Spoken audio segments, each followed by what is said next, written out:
প্রায় ৭০০ বছর আগে ইসলাম প্রচারে ইয়েমেন থেকে সিলেট আসেন হযরত শাহজালাল রাদিয়াল্লাহু আনহু। সে সময় সঙ্গে নিয়ে আসেন যুদ্ধের তরবারি, যার একটি তরবারি আজও সংরক্ষিত আছে।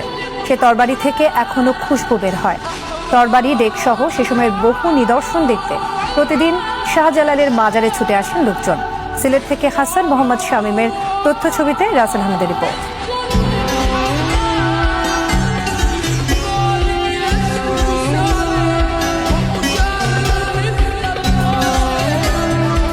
এটি সাধারণ কোনো তলোয়ার নয়। প্রায় ৭০০ বছর আগে তলোয়ারটি ব্যবহার করতেন হযরত শাহজালাল রহমতুল্লাহ আলাইহি।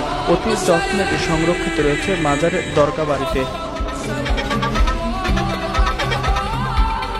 একসময় সিলেট অঞ্চলের শাসনকর্তা ছিলেন অত্যাচারী রাজা গৌর গোবিন্দ।